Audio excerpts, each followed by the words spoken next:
नमस्कार, आप देख रहे हैं न्यूज इंडिया। आपके साथ मैं हूं निदा अहमद। कैन बेतवा परियोजना को मंजूरी मिल गई है। कैन बेतवा प्रोजेक्ट देश की पहली नदी जोड़ो परियोजना है। इसके लिए अगस्त महीने भूमि पूजन की गई थी और परियोजना को मंजूरी मिलने से बुंदेलखंड की तस्वीर बदल जाएगी। मध्य प्रदेश के सीएम शिवराज सिंह चौहान ने कहा कि इस परियोजना से बुंदेलखंड का तेजी के साथ विकास होगा। उन्होंने कहा कि इस क्षेत्र के लिए सरकार ने बहुत से काम किए, लेकिन पानी की जरूरत थी। ऐसे में कैन बेतवा परियोजना को मंजूरी मिलने से बुंदेलखंड की तस्वीर और जनता की तकदीर बदलने में सरकार ने अहम भूमिका निभाई है। आने वाले समय में इसका नतीजा सामने आएगा। आपको बता दें कि मध्य प्रदेश और उत्तर प्रदेश के बीच करीब 2 दशक तक ये सब कुछ सिलसिला चला और विवाद चलता रहा और विवाद सुलझने से मध्य प्रदेश को 1834 मिलियन क्यूबिक मीटर और उत्तर प्रदेश को 750 मिलियन क्यूबिक मीटर पानी मिलेगा। बड़े सौभाग्य का दिन है, विशेषकर हमारे बुंदेलखंड के लिए। वो बुंदेलखंड जो विकास की दौड़ में पिछड़ गया था, वहां हमने विकास के बाकी सारे तो काम किए थे, लेकिन बुंदेलखंड की धरती को जरूरत थी पानी की। और आज मुझे कहते हुए अत्यंत प्रसन्नता है कि कैन बेतवा प्रोजेक्ट हमारा स्वीकृत हो चुका है। प्रधानमंत्री श्रीमान नरेंद्र मोदी जी को मैं हृदय से बहुत बहुत धन्यवाद देता हूं, उनका आभार प्रकट करता हूं। ये कैन बेतवा प्रोजेक्ट नहीं है, ये बुंदेलखंड की तस्वीर और वहां की जनता की तकदीर बदलने का अभियान है। और चलिए आगे बढ़ते हैं। अगली खबर मध्य प्रदेश के ग्वालियर से, जहां पर आपको बता दें कि 100 से ज्यादा बच्चे फूड पॉइजनिंग के शिकार हो गए हैं।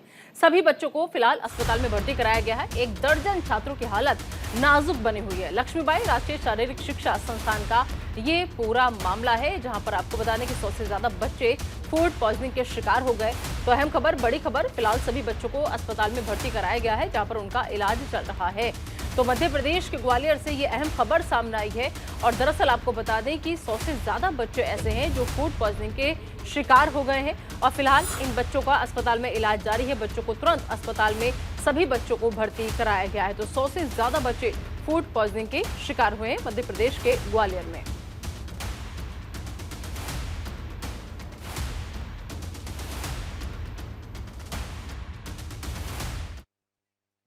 घटना के बाद तुरंत प्रशासन ने संज्ञान में लिया है और जो हॉस्टल है, इस हॉस्टल में जो भी खाद्य पदार्थ यूज किया जा रहा है, जैसे आपका पनीर, दूध, तेल, मसाले, सब्जियां, फल, ये सब की सैंपलिंग हो रही है। और ये सैंपलिंग जैसा भी इसका रिजल्ट होगा, यदि ये ठीक नहीं है तो कार्रवाई होगी। और जिस संस्था से ये चीज़ें ली जा रही हैं, पनीर और दूध, उसके यहाँ भी सतत सैंपलिंग कराई जा करके और उसके विरुद्ध भी कार्रवाई होगी नियमानुसार। अगली खबर जयपुर से। जयपुर के सुभाष चौक पर हिंदू संगठनों ने विरोध प्रदर्शन किया और प्रदर्शन में बड़ी तादाद में हिंदूवादी संगठन के लोग बड़ी चौपड़ इकट्ठा हुए।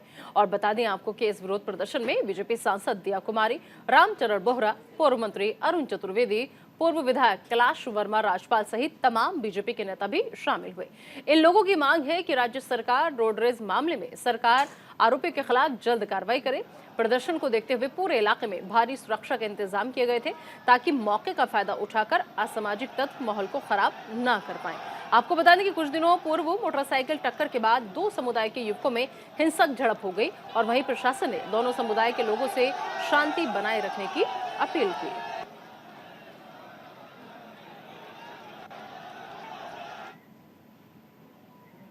और अगली बड़ी खबर भी राजस्थान राज्य से ही है। बता दें कि राजस्थान के भरतपुर में सड़क हादसा हुआ है। हाईवे पर बेकाबू बस खड़े ट्रक से टकरा गई और 3 लोगों की मौके पर ही मौत हो गई। वहीं 24 यात्री घायल बताए जा रहे हैं। जयपुर आगरा हाईवे पर यह हादसा हुआ है। तो राजस्थान के भरतपुर से ये अहम खबर, जहां पर हाईवे पर बेकाबू बस एक खड़े ट्रक से टकरा गई और टक्कर जबरदस्त थी। टक्कर इतनी भीषण थी कि 3 लोगों की मौके पर ही मौत हो गई और वहीं 24 यात्री जो उस वक्त इसमें सफर कर रहे थे वो घायल बताए जा रहे हैं। तो जयपुर आगरा हाईवे पर ये हादसा हुआ है। राजस्थान के भरतपुर में ये सड़क हादसा हुआ है, जहां पर 3 लोगों की सड़क हादसे में दर्दनाक मौत हो गई है। 24 यात्री घायल बताए जा रहे हैं।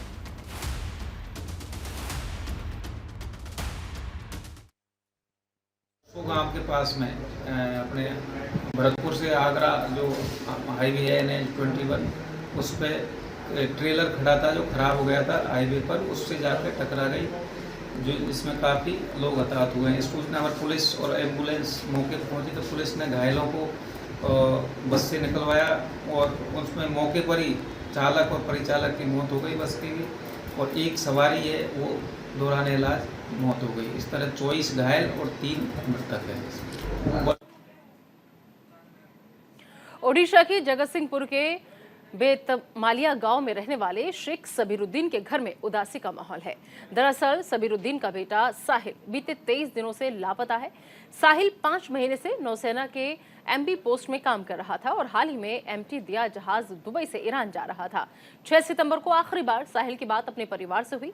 7 सितंबर को रात करीब 10 बजे साहिल के पिता साबिर को मोबाइल नंबर पर एक कॉल आया, जिसमें बताया गया कि मैं मरीन मुंबई ऑफिस से बात कर रहा हूं, आपका बेटा अब इस दुनिया में नहीं है। इसके बाद उसने कॉल करने वाले से मौत की वजह भी जाननी चाहिए, साथ ही सबूत के तौर पर फोटो और वीडियोस भेजने की मांग की।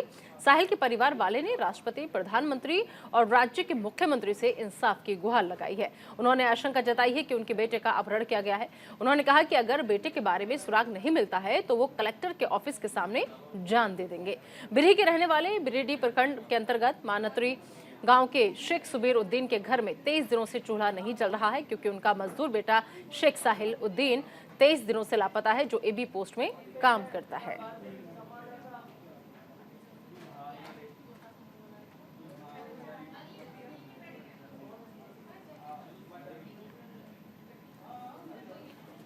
इस खबर पर ज्यादा बातचीत के लिए आइए सीधा रुख करेंगे हमारे संवाददाता प्रताप भारती का। प्रताप, जिस तरीके से अब जो पिता है वो राष्ट्रपति से गुहार लगा रहे हैं, प्रधानमंत्री से इंसाफ की गुहार लगा रहे हैं और साथ ही साथ DM ऑफिस के सामने जान देने की धमकी भी दी जा रही है, ऐसे में इस परिवार को क्या आश्वासन दिया जा रहा है, क्योंकि 23 दिन से साहिल का कोई सुराग नहीं मिला?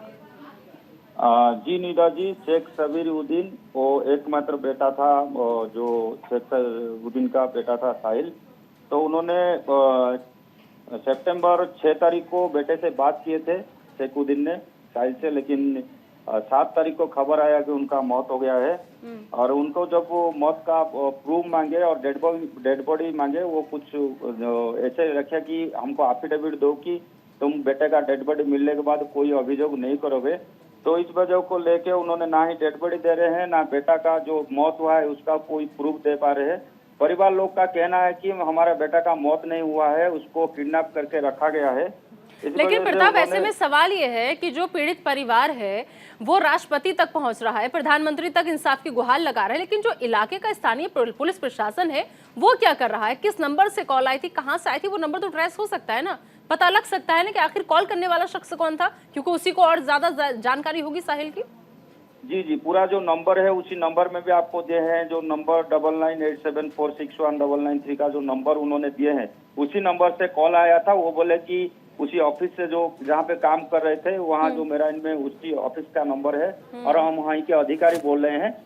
उसी को लेके उन्होंने राष्ट्रपति और प्रधानमंत्री, हमारे उड़ीसा के मुख्यमंत्री नवीन पटनायक जी, 5T सचिव, चीफ सेक्रेटरी से लेके पूरा पुलिस को भी बोले हैं, लेकिन आज तक कोई उनको जानकारी कुछ नहीं दे पा रहा है। सब बोल रहे हैं कि हम इंक्वायरी कर रहे हैं क्या हुआ है। उसी को लेके पूरा परिवार DM के सामने आत्माहुति देने के लिए, जो अपने खुदकुशी करने के लिए बोले हैं, इसीलिए उस वजह को लेके पूरा जिला प्रशासन अभी सजग हो गए हैं। बिल्कुल ठीक है प्रताप, अपना जरा बनाए रखिएगा इस खबर पर, आपसे अपडेट लेते रहेंगे। फिलहाल इस तमाम जानकारी के लिए आपका बहुत बहुत शुक्रिया। तो 23 दिन से साहिल का कोई भी सुराग नहीं मिला है। बढ़ते आगे छत्तीसगढ़ से बड़ी खबर बता दें, CM भूपेश बघेल ने बड़ा फैसला लिया है। दरअसल PSC अभ्यर्थियों के हित में बड़ा फैसला लिया गया है।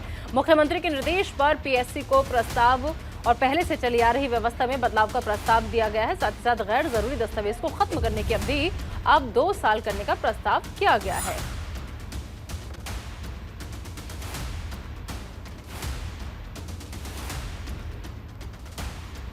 इस खबर पर ज्यादा बातचीत के लिए सीधा रुख करेंगे हमारे स्टेट हेड अनिल का। अनिल, CM भूपेश बघेल ने ये बड़ा फैसला लिया है, ऐसे में जो PSC अभ्यर्थी हैं उनके लिए कितनी राहत की खबर? देखिए ये बहुत बहुत महत्वपूर्ण फैसला है भूपेश बघेल का, क्योंकि हाल ही में जो पीएससी के नतीजा है उसको लेकर बहुत बवाल मचा हुआ है, गड़बड़ी के बहुत आरोप हैं। इसके पहले ये होता था कि किसी को कोई शक होता था तो जो विनिश्चयीकरण की प्रक्रिया है वो राज्य बनने के बाद से राह भरोसे थी, जब जिसको चाहे वो कागज आंसर शीट हो या दस्तावेज हो, अन्य दस्तावेज हो, वो उसको नष्ट कर देता था। लेकिन अब भूपेश बघेल ने साफ तय कर दिया है कि 2 साल तक आपको परीक्षा के 2 साल तक, नतीजा निकलने के 2 साल तक आपको वो सारे दस्तावेज, चाहे वो उसकी आंसर शीट हो या उसने जो एग्जाम में अप्लाई करते समय जो डॉक्यूमेंट्स जमा किए हों, उस सारों को 2 साल तक आपको सुरक्षित रखना है, ताकि कहीं कोई बात भी उठती है, कोई आरोप प्रत्यारोप भी लगते हैं, कोई जांच की बात होती है, तो सारे दस्तावेज सुरक्षित मिले। ये पीएससी के अभ्यर्थियों के लिए बहुत राहत की बात है, क्योंकि बहुत सारे अभ्यर्थी अभी जो है सड़क पर हैं। और दूसरी बात यह है कि प्रधानमंत्री खुद यहाँ आए थे तो उन्होंने कहा था कि मैं पीएससी के घोटालेबाजों को नहीं छोड़ूंगा, तो वो भी एक आरोप को भी एक तो उन्होंने डाइल्यूट करने के लिए एक बड़ा कदम उठाया है। जी निदा, कुल मिलाकर के कहा जा सकता है कि जब कोई चीज या कोई भी मुद्दा जब राजनीति की जद में आता है, जैसे प्रधानमंत्री खुद गए, उन्होंने जिक्र किया, उसके बाद में सीएम भूपेश बघेल ने ये इतनी बड़ी बात कह ली, तो कम से कम जो पुरानी व्यवस्था के चलते लोग सड़कों पर उतर आए थे, उससे कहीं ना कहीं लोगों को राहत मिलेगी बहुत ज्यादा। जी निदा, बिल्कुल बिल्कुल राहत मिलेगी। अब अगर किसी अभ्यर्थी को ऐसा लगता है कि उसके साथ अन्याय हो रहा है तो वो जांच करवाने के लिए अदालत जा सकता है। जांच के लिए सारे जो है डॉक्यूमेंट्स है वो अगर 2 साल तक सुरक्षित रखे रहेंगे तो कभी भी वो जांच हो सकती है। 2 साल के अंदर में कभी भी जांच करवा सकता है, सारे दस्तावेज मिल जाएंगे। पहले ऐसी व्यवस्था नहीं थी। पहले कभी कोई जांच की बात करता भी था तो अरे वो कागज खत्म हो गया, नष्ट हो गया। तो ये राम भरोसे जो व्यवस्था जो थी उसको इन्होंने कंक्रीट कर दिया है। और अभी जो है राज्य सरकार ने लोक सेवा आयोग को प्रस्ताव भेजा है कि आप 2 साल तक सारे दस्तावेज सुरक्षित रखेंगे। जी बिल्कुल, बहुत बहुत शुक्रिया इस तमाम जानकारी के लिए आपका। तो मुख्यमंत्री के निर्देश पर अब पीएससी को प्रस्ताव मिल गया है। दरअसल पुरानी जो व्यवस्था थी उसमें बदलाव किया गया है और इस बदलाव से सीएम भूपेश बघेल के इस बड़े फैसले से उन अभ्यर्थियों को जरूर राहत मिली है जो पीएससी अभ्यर्थी लगातार सड़कों पर थे और अपनी मांग मनवाने की बात कर रहे थे।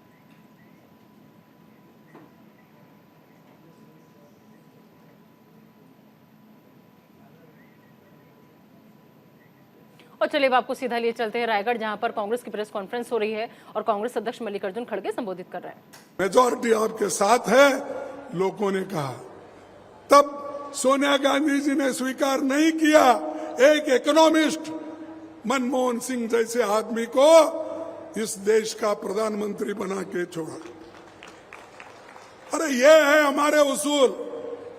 तुम्हारे पास तो लड़ रहे कुर्सी के लिए और मोदी जी छोड़ रहे नहीं कि बाकी के लोग बड़े परेशान हैं। ये मोदी भाई कितने दिन ही नहीं रहेगा, हमको चांस मिलेगा या नहीं मिलेगा, सोच रहे हैं। इसीलिए उन्होंने भी एक एक को हटा रहे।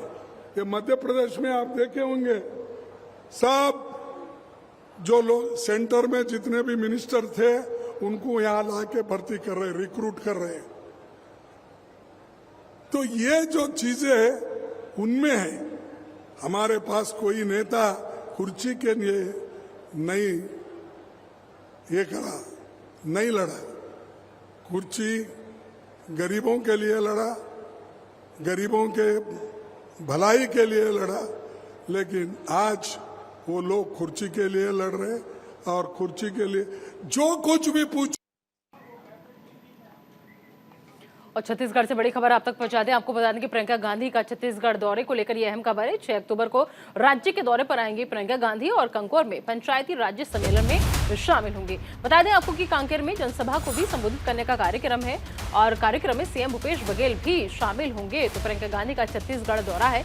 6 अक्टूबर को राज्य के दौरे पर आएंगी प्रियंका गांधी और जब वो यहाँ पर आएंगी कई कार्यक्रमों का आयोजन किया जाएगा और इस पंचायती राज सम्मेलन में वो शामिल होंगी। इसके अलावा आपको बता दें कि वो लोगों से मुलाकात करेंगे, जो कांग्रेस नेता हैं उनसे मुलाकात करेंगे, कार्यकर्ताओं को भी संबोधित करने का उनका कार्यक्रम रखा गया है। तो कार्यक्रम में सीएम भूपेश बघेल भी शामिल होंगे। तो पंचायती राज्य सम्मेलन होने जा रहा है छत्तीसगढ़ में और अब चूंकि छत्तीसगढ़ के दौरे पर हैं प्रियंका गांधी, तो 6 अक्टूबर को राज्य के दौरे पर जब प्रियंका गांधी पहुंचेंगी तो कई कार्यक्रमों में शिरकत करती हुई नजर आएंगी।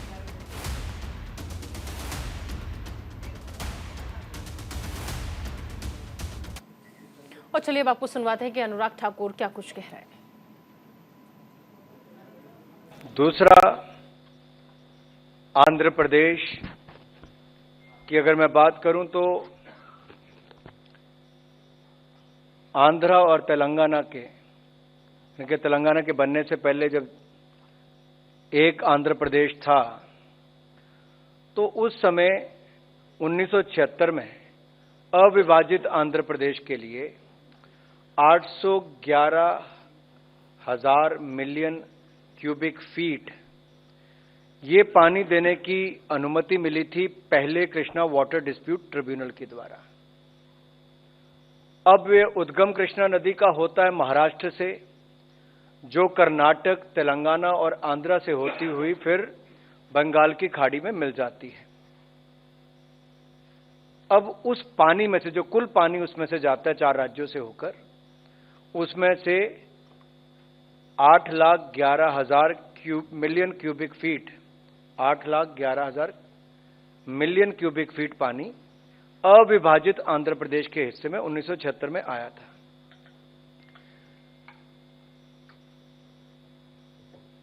आंध्र प्रदेश, कर्नाटक और महाराष्ट्र ने 2004 में कंप्लेंट की केंद्र सरकार के पास और interstate river water dispute act 1956 के अंतर्गत फिर second Krishna water dispute tribunal का गठन किया गया और इस ट्रिब्यूनल ने 2013 में अपनी रिपोर्ट तो दे दी थी, लेकिन उस समय आंध्र की सरकार कोर्ट चले गई और सुप्रीम कोर्ट ने उस पर स्टे दे दी और पब्लिश रिपोर्ट नहीं हो पाई। अब 2014 के बाद तेलंगाना राज्य का गठन भी हुआ और इसके चलते वाटर एलोकेशन नहीं हो पाया। एक बार फिर जब इसके ट्रिब्यूनल को एक्सटेंशन दी गई 31 मार्च 2024 तक, उससे पहले फिर कोर्ट गए जहां पर उन्होंने कहा कि स्पेसिफिक स्टेट वाइज एलोकेशन करना चाहिए और उस पर भी उनको कोई राहत नहीं मिल पाई। अब की बार तेलंगाना और आंध्र प्रदेश ने चारों राज्यों के बीच से गुजरने वाली इस कृष्णा नदी के जल बंटवारे को नए सिरे से निर्धारित करने के लिए केंद्र सरकार के समक्ष एक बार फिर अपनी मांग की और second Krishna water dispute tribunal को अप्रोच किया। ट्रिब्यूनल ने 2016 में जो इनकी मांग थी वो आंध्र प्रदेश रीऑर्गेनाइजेशन एक्ट के अंतर्गत खारिज कर दी थी, इसके रेफरेंस को खारिज कर दिया था। अब जब 2018 में तेलंगाना सरकार ने केवल आंध्र प्रदेश और तेलंगाना के बीच जल बंटवारे को सीमित विषय पर भारत सरकार के समक्ष नई कंप्लेंट दायर की है तथा सुप्रीम कोर्ट में दायर अपनी रिट याचिका वापस कर ली, तो इसी परिप्रेक्ष्य में second Krishna water dispute tribunal ने आंध्र प्रदेश और तेलंगाना के बीच कृष्णा नदी जल विवाद के बंटवारे के लिए समाधान के लिए नए टर्म ऑफ रेफरेंस देने का निर्णय लिया है। इसके अंतर्गत ट्रिब्यूनल अविभाजित आंध्र प्रदेश को कृष्णा नदी से आवंटित जल। चलिए बढ़ते हैं आगे। भारत में लगातार शेरों की संख्या में इजाफा हो रहा है और शेरों का घर माना जाने वाला गुजरात के अमरेली जिले में शेरों की संख्या बढ़ी है। शेरों का साम्राज्य माने जाने वाले सावरकुंडला इलाके में एक साथ 7 शेर के बच्चों का अद्भुत वीडियो वायरल हुआ है। शेर के ये बच्चे सावरकुंडला के मेवासा वडाली मंदिर रोड पर सैर के लिए निकले थे। चहलकदमी करते हुए इनका ये वीडियो वहां मौजूद किसी शख्स ने मोबाइल में कैद कर लिया, जो कि सोशल मीडिया पर जमकर वायरल हो रहा है।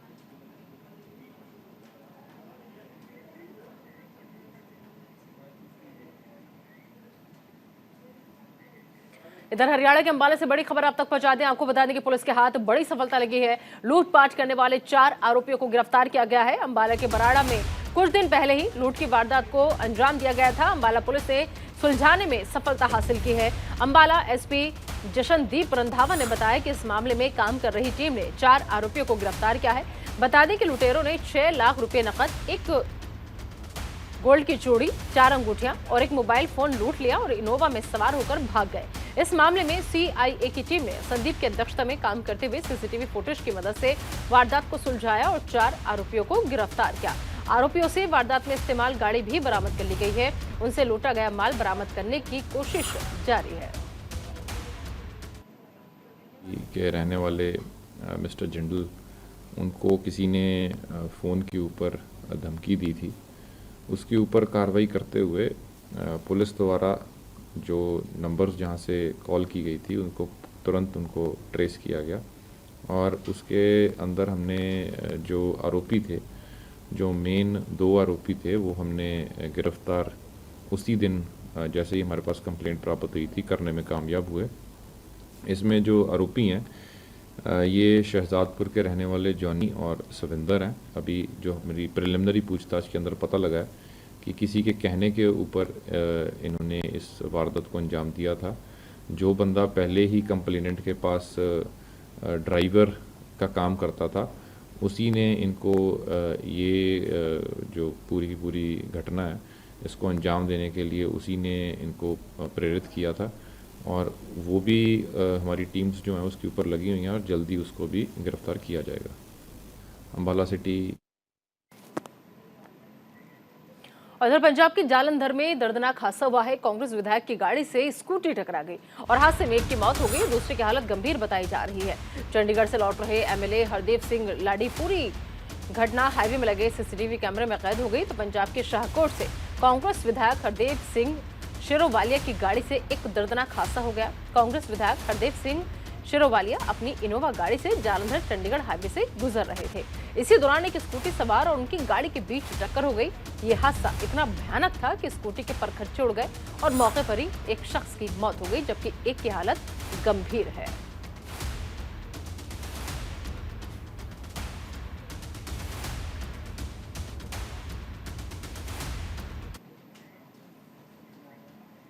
फिलहाल इस बुलेटिन में अभी के लिए इतना ही। आप दीजिए इजाजत, लेकिन बने रहिए न्यूज़ इंडिया के साथ।